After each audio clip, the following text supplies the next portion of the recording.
Hey guys, welcome back to Medeavors. I know it's been a while since I last did an episode, but it has been really hard finding doctors and medical professionals who are willing to do interviews, because of time zone issues. Most of them are in the US or Canada, and I'm here in India, so there are some logistical problems, but also everyone's just been so busy, including me. But I'm starting a new segment on the Medeavors channel, something that really shows how much interest I have in the field of medicine. So this is going to be a segment called the popular TV show Case Breakdown. So here I'll be breaking down medical cases, giving you information, sharing accuracies and inaccuracies in the show's portrayal for cases in a specific episode. So today I wanted to start off with probably the most popular medical show on the history of the planet. Today I'm going to be doing a case review for Grey's Anatomy's very first episode, season 1, episode 1, A Hard Day's Night. So of course, let's start with the first case ever, I guess, in Grey's Anatomy history, and Meredith's very first patient. So, of course, I'm talking about Katie Bryce. Katie Bryce is 15. She was 15 back in 2006, and she was airlifted to Seattle Grace Hospital, which is kind of weird to say that it's not Grace Sloan Memorial, but she was suffering from a bout of grand mal seizures. In case you wonder what I'm looking down at, these are case notes. But basically, grand mal seizures are a type or category of seizures, also known as a general tonic-clonic seizure, which are characterized by loss of consciousness and violent muscle contractions. So Katie was diagnosed with two things. The first was a cerebral aneurysm, and the second was a subarachnoid hemorrhage. So a aneurysm of any kind is a ballooning or a sort of puffing up, in very colloquial terms, of a weakened area in the wall of a blood vessel, typically an artery, but it can also be vein. And Katie's was a cerebral aneurysm, so hers was in the brain. And as the aneurysm keeps expanding and the blood walls keep thinning, the vessel walls, the aneurysm is prone to tiny tears in its structure, and that can result in it rupturing, and that causes a subarachnoid hemorrhage. So if we look at an aneurysm, it is this sort of a ballooning structure, and then it ruptures when it comes under pressure. So subarachnoid hemorrhage is a brain bleed in simple colloquial terms, but it's bleeding that happens in the subarachnoid space, so that's the brain and the surrounding membrane. And there are no, as such, causes of a cerebral aneurysm, but there are risk factors that make you more prone to it.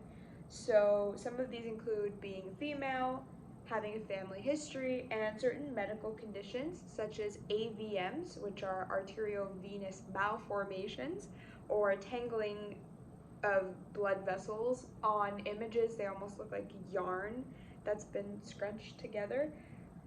Coarction or narrowing of the aorta, which is a big cause for aortic aneurysms, which are also a type of aneurysm that will certainly come up in a future kind of case. But there could also be various acquired factors like atherosclerosis or buildup of plaque or the fatty lining in blood vessels, high blood pressure, consumption of alcohol and drugs, and head trauma or head injury. So head trauma is not a cause of an aneurysm typically, but it is one of the leading causes that aneurysms rupture. So there was no reason outlined in the show as to why Katie's aneurysm was formed, but we do know that the rupture occurred from head trauma that she sustained from a fall while doing rhythmic gymnastics. And although this is a quite rare way for the aneurysm to rupture because the trauma was indirect, it was not direct head trauma, it does happen. Subarachnoid hemorrhage does show more visible symptoms due to the ruptured state, and these include the most important one being the rapid onset of what most patients describe as the worst headache of their life. Crazy amounts of pain. But some of the other symptoms that Katie had was a loss of consciousness, a stiff neck, or what she described as feeling full, and seizures, which were her main symptom and why she was brought to the hospital. But other symptoms can include nausea, changes in mental status, problems with your eyes, nose, or tongue, which are all controlled by the fifth cranial nerve. So many diagnostic tests were done because Katie was a shotgun case, but her diagnosis was verified with magnetic resonance imaging or an MRI. So MRI detects small changes that occur in the brain tissue, and that helps to locate and diagnose the aneurysm. Katie's aneurysm was treated with microsurgical clipping, which is a procedure where a small metal clip is placed on the neck or the opening of the aneurysm, and this obstructs the flow of blood. The clip is not taken out, it remains in the brain. So I'm going to give you a little glimpse of what microsurgical clipping looks like. It's a cartoon image, so don't worry about it, but basically here you can see this is the neck portion of the aneurysm, and the clip has been placed right over to obstruct any bleeding. Katie was also given 3 drugs throughout the course of her stay: diazepam, lorazepam, and phenobarbital. So diazepam is a benzodiazepine. Okay.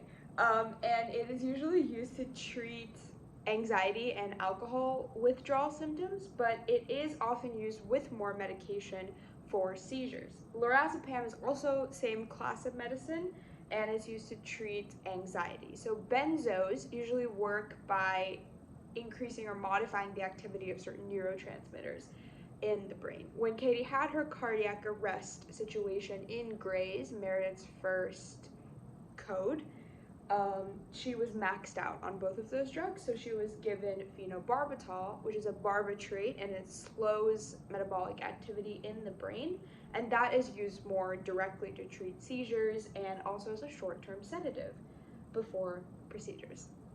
Okay, so that was the big main overarching case of today's episode. Katie Bryce, the first Gray's patient. Moving on to case 2, we have Tony Savage. So Tony was in the hospital for a coronary artery bypass surgery, but he passed away due to complications that were described as damage to his heart. So this was the case where George had told the patient's family that he would be okay, but he ended up passing away. And the reason he was in for surgery was not mentioned, but coronary artery bypass surgery is usually used to treat coronary artery disease. So coronary artery disease is the narrowing of a patient's coronary arteries, which are the blood vessels that supply oxygen and nutrients from other parts of the body to the heart. Coronary artery disease also occurs when there's a buildup of fatty material inside one's arteries, which was atherosclerosis. It narrows the blood flow that happens, and so less amount of oxygenated blood is delivered. Symptoms of coronary artery disease include typically very common symptoms with the heart attack: chest pain, palpitation, shortness of breath, frequent indigestion, and they don't manifest super early. As the symptoms of your coronary artery disease build up, they'll manifest better. And the surgery works by creating a bypass route for the oxygenated blood using a piece of healthy blood vessel from somewhere else in the body. So that alternate pathway is called a graft, and it's most commonly created from an artery, from a vein in the leg or an artery in the chest. One end is attached to the top of the blocked artery, and the other is attached below, and that creates an alternate path for the blood to flow. So if I show you an image that is not too graphic, you can kind of see here that there is that part, that plaque-oriented parts, like the blockage, and there's alternate vein graft to create a path. This is done with the saphenous vein, but there are other ways to do it as well. So traditionally, this procedure is done with the open chest method using heart-lung bypass machine, and that's how it was done on the show. The procedure is now done off pump, so you don't need to stop the heart. Tony's surgical complications were mentioned as damage to his heart, but there are many complications of bypass surgery. It's a complex surgery, and some of these include bleeding during or after surgery, blood clots that can cause a heart attack, stroke or lung problems, infections at the incision site, pneumonia, and abnormal heart rhythms. So based on the description, Tony's complications most probably were a cardiac bleeding or formation of blood clot during surgery or post-surgery that caused a heart attack. Bypass is certainly a complicated kind of surgery, and therefore it should be thoroughly discussed, and your heart health should be thoroughly evaluated before being undertaken, and all complications should be understood. Okay, number 3. So this is just more of a diagnosis procedure that I'll be talking about, but Izzy, when she was assigned her first intern task, was assigned to do rectal exams on patients as part of her first day intern duties. Generally more of a topic that brings up a lot of laughter, but it is an important diagnostic tool. So a digital rectal exam is conducted through inserting a gloved and lubricated finger into the patient's rectum and feeling the back wall of the prostate gland. And the indications you would look for are enlargement, tenderness, lumps, or hard spots. And rectal exams are mostly conducted to diagnose rectal tumors, infection or tumor of the prostate, and is also used for a lot of rectal bleeding or fecal blood tests, particularly for those who have any bowel incontinence. So it is an important test to check for symptoms that could potentially be very dangerous. How can we forget the famous first surgery of Gray, the appendectomy that gave George the title 007? Super basic. I'm sure a lot of the people who will watch this video will end up having a family member or maybe themselves go through an appendectomy, but why not break it down? So appendicitis occurs when the inside of the appendix, which is a thin tube joined to the small intestine, is blocked. The appendix is what is known in biology as a vestigial organ. So in your young days, it does help with some kind of infectious disease management, but as you get older, the organ is present as a part of evolution, but it doesn't have any necessary uses. So the appendix becomes swollen over time, and as the blood supply starts to be more restricted, the appendix can develop holes and then can eventually burst. So symptoms of appendicitis include pain in the abdomen, specifically at McBurney's point, which is to the right of the abdomen. If this is your navel, it's 1/3 of the distance from the anterior superior iliac spine to the navel. So let's do a little diagrammatic representation, shall we? McBurney's point was the first major surgical thing that I ever learned. Okay, I'm trying to find like a diagram that won't get me demonetized on YouTube. Okay, even though I have no subscriber count yet, but basically that's the navel, that's the iliac spines. 1/3 of the distance between that marks McBurney's point. Okay, so now other symptoms can also include upset stomach, vomiting, loss of appetite, diarrhea. The usual issues that you would face are the stomach pain and the vomiting. Those are the most common. So appendicitis is mainly diagnosed with an imaging test. That could be an abdominal ultrasound, a CT, or an MRI, and sometimes physicians will order a blood or a urine test to check for infections. Appendicitis is treated through a surgical procedure that removes the organ known as an appendectomy, and this procedure can be done open or laparoscopically. Recovery time is longer if your appendix has burst. It's typically shorter if it hasn't, and it's a basic surgery with generally no complications. Final patient case we'll be talking about today is Mr. Jones, the patient who caused Bailey to be woken up from her sleep. And Mr. Jones was supposed to be administered antibiotics. So antibiotics are drugs that destroy or slow down the growth of bacteria, and they inhibit mechanisms of bacterial growth that prevent reproduction or cause the death of bacteria. And antibiotics are used only for bacterial infections and I think very few viral infections, but they don't work against most viruses.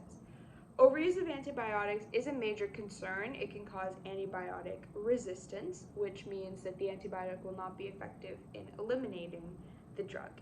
Mr. Jones was administered antibiotics through a central line. Central lines are IVs that go all the way to a vein near the heart or just inside the heart. Now, advantages of central veins are they stay in place longer. You can use them for days on end as long as they're maintained and kept hygienically. It's easier to draw blood, and it is easier to get large amounts of fluid or medicine. Central lines are used for patients who have serious infections for long-term antibiotic use. In Mr. Jones' case, he had really bad veins, or what Izzy called junkie veins, so that's why he was given a central line. Cancer patients for chemo, those who need IV nutrition, and someone needing multiple transfusions. A central line is definitely a more extreme measure, so it should be avoided the best it can, unless it's deemed absolutely necessary.